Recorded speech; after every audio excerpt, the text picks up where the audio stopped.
Hello everyone, my name is Tess. I am a fellow and outreach and engagement assistant for the Allegheny Mountain Institute. The Allegheny Mountain Institute is an educational nonprofit who's dedicated to cultivating healthy communities through food and education. If you would like to know more about what we do, the programs we offer, and the projects that we're doing, or where you can find our produce from our farms, please visit www.amifellows.org. Now today, we are going to be making a South American vegetable ragu. Now a ragu is just a stew, another word for stew. This is one of my favorites just because you can really stuff like all of your favorite vegetables into this. I really like this recipe because not only can you just put all of your favorite vegetables, but also it's a great wintertime dish. If you have storage vegetables like winter squash, onions, potatoes, sweet potatoes, they're great for this dish, and also some of those canned beans or canned products that you already have in your house. So corn, tomatoes, beans are great additions to this. This includes all of those items that I just talked about. So this is a delicious and very veggie-packed meal for you today.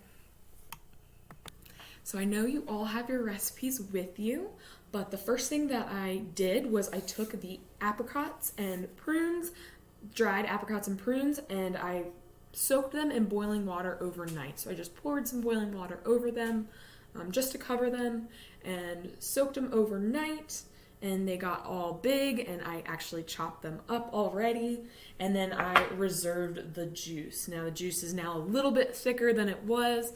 It's kind of hard to see. I'll probably be doing that throughout, just to let you know. But before I got started, one of the first things that I did was I went through, looked at the ingredients list, and then prepped everything.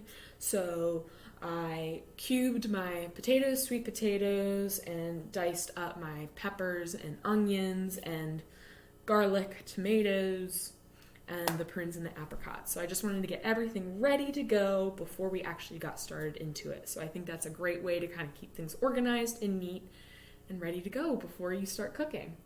Now, before we actually get started on sauteing vegetables, I want to go over the squash that I used for this. So this is a stuffed squash recipe. So I used an acorn squash, a small acorn squash. This recipe serves 6. I'm tuning that down a little bit because it's just me and my mom that are going to be eating this tonight. And so I just got a 1 medium, smallish acorn squash, and I know that you can keep it whole and cut the top off and scoop out the little seeds and bits in it. But I cut mine in half. I think it's a little bit easier to kind of stuff things in, and it's still going to taste the same. It's going to be great. Now what I did is, if you see here, I did cut a little bit of one of the sides off to keep it standing, so when I put it on the baking dish, it won't fall all over the place like I just did right there. So here's this. I rubbed it. As you can see, it's kind of shiny. I rubbed it in my favorite. It's like an extra light olive oil. I don't really like the taste of olive oil that much, so I just used an extra light one. Rubbed it all over, and then I'm just going to set this aside into the baking dish. Now, first thing that you want to do is make sure that you are heating up your oven. So I currently have it, I'm preheating it at 350 right now. And now let's get to sauteing. So once I have everything chopped, sorry if you could cut that out a little bit. I wanted to talk a little bit more about winter squash. So I am using an acorn squash for this recipe, but you can really use any kind of winter squash that suits you and your family. Butternut squashes, honey nut squashes, which is just like a mini butternut, are great choices. You could also use a red curry squash. Those are sweet and delicious. Delicata is another variety of winter squash that would be perfect for this dish. My favorite is acorn squash, so I decided to go with that tonight. But whatever you have on hand or whatever you can find at the store is totally useful and can work for this dish. I would recommend staying away from any summer squashes or even a spaghetti squash, as it doesn't have the same texture or flavor combo, and it won't do as well. So try to stick with those basic, more sweeter winter squashes for this recipe. Okay, so we are going to get started. Now I am going to take my oil, I'm going to heat up my pan a little bit with some oil. And the first thing that we're going to do is we're going to want to put our onion and garlic and a little bit of our oregano in there. And I like to put my herbs in first with the garlic and onion because I think of garlic and onion as herbs for a dish. They really pack flavor and make your dish way more enjoyable, but I like them all to meld together a little bit before you add other ingredients.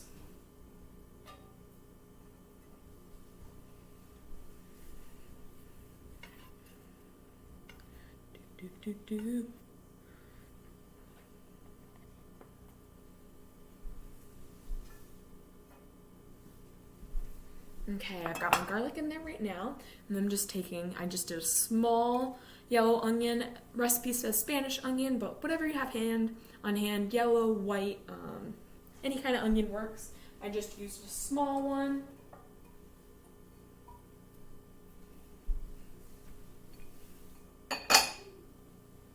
Okay, so that we're gonna let heat up a little bit. I've got my oregano here, and I know you should measure everything out, and so I say go for that. I am a person that likes to throw things in, so I'm going to do that right now.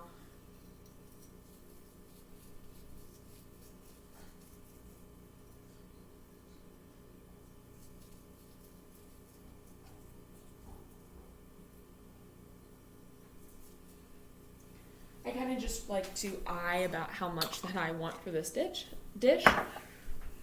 Okay, so we are going to let that cook for about 2 to 3 minutes until the onion gets pretty translucent, a little off color.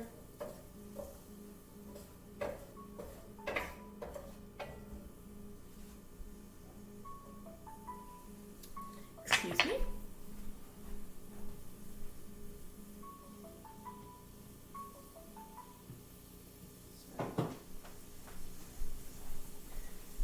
Okay.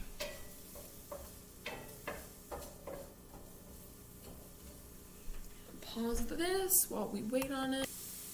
Okay, now that our onion and our garlic is cooked down a little bit, I'm going to start adding more of our ingredients. So the first thing that I'm going to do is that I had a red bell pepper all cut up, ready to go. I am going to pour this in here. And then I also just had a 14-ounce can of whole tomatoes, and I reserved the liquid from it and kind of roughly chopped up the tomatoes, if you can see here. And I'm going to throw this in here.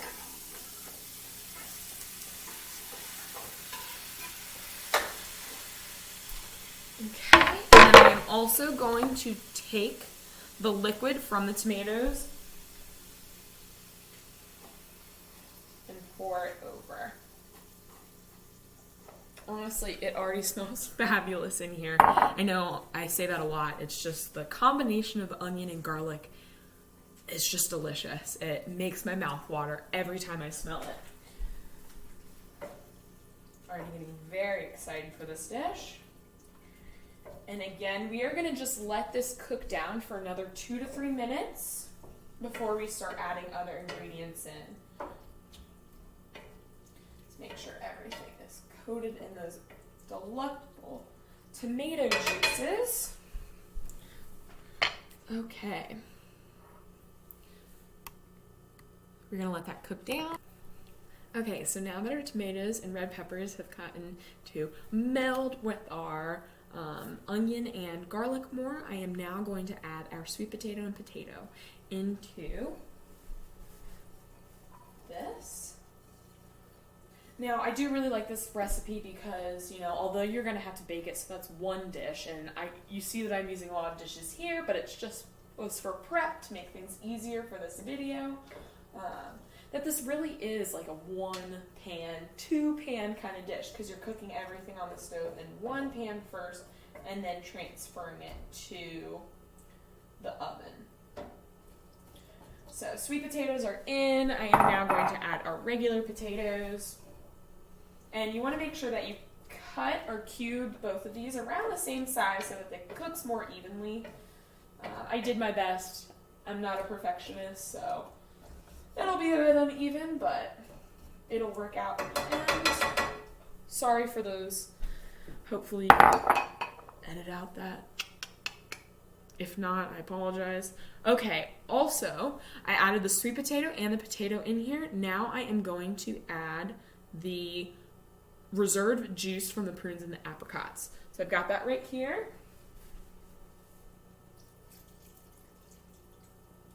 And I just poured that right in there. And I'm also going to, at this step, add salt and pepper and my other seasoning. So again, I'm kind of terrible. I just go in and add how much I think I need for this dish. But please follow the recipe and put in how much you actually need.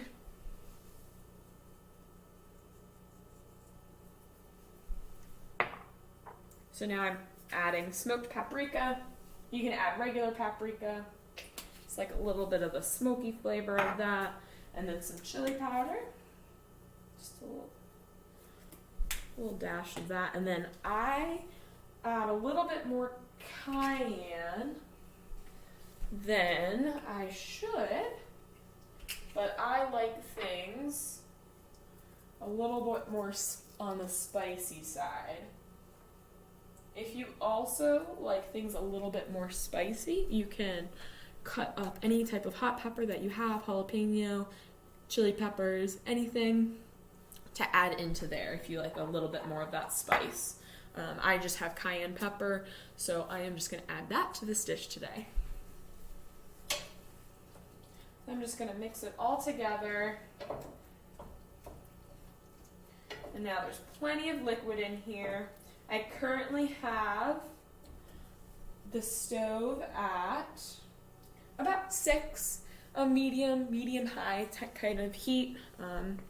If you have more time, then you can put it at a lower and slower. It's always better, I think, but I don't have as much time, so I'm just going to put it at a higher temperature. Now that you have your potatoes in there and all of your juices and stuff, you're going to want to wait. And it'll probably be about 15-20 minutes for the potatoes to get softer. And so, yeah, so you just want to wait on that. Now, during this process, I think it's best that, I have just some peppers and tomato action way to organ and ready for use. Before you get started, use this wash.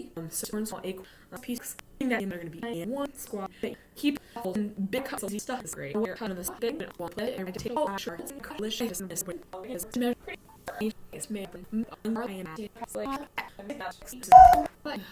we're going to try and cook your potatoes until they're almost completely soft, just so you can kind of pierce your fork through. I like to go through and look at the biggest cubed potato in there and kind of pierce it. And if it's almost soft, then you're ready to go for your next step. So next you're going to add your corn and your apricot mixture. So I used just regular whole kernel corn in a can. You can use fresh corn, you can use frozen corn, whatever you have on hand. So I'm just going to pour this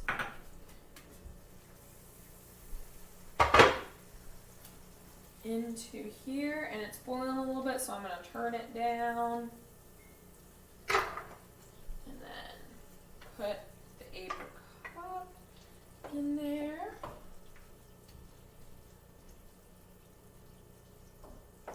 Going to add a deliciously sweet flavor to it. I mean, there are multiple elements of this meal that are sweet. The corn, the apricots, the sweet potato, the squash. So it's kind of a very nice mixture of sweet and savory in this dish for sure. So you're going to want to get that all mixed together.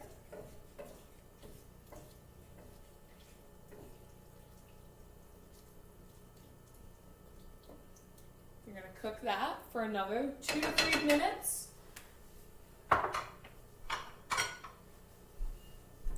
And then you're going to add your beans. Okay, so it's time to add your beans. Again, I just have 1 can of just kidney beans. You can use any kind of bean that you like. Kidneys are some of my favorite. I've also used this recipe with black beans before. So I'm going to pour these in here. I drained out the juice before I poured it in there. You can actually keep the juice, the bean juice that's in here, called aquafaba, and use that to make a vegan mayo or use it for other recipes of yours. I just drained this one. Another thing you can do is with your winter squash is take out the seeds of them and then roast them in the oven with a little bit of salt, a little bit of oil. Make them all crunchy, and you can put them on your salads or just eat them as a snack. Okay, so now that everything is ready to go, together, I am going to spoon it and dish it into the squash. I'm going to show you from here. I've made a lot of this. I should have gotten more squashes. Stuff it. Push it down a little bit to see how much I can actually get in here. Okay, so we're gonna let that all come together. Overflow it a little bit. Cook for another couple of minutes. It's totally okay.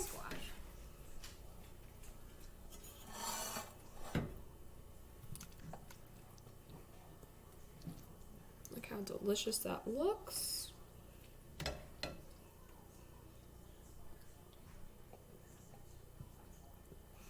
And then I'm going to pour some just into this dish. Just to give some liquid and deliciousness that we can scoop up from around.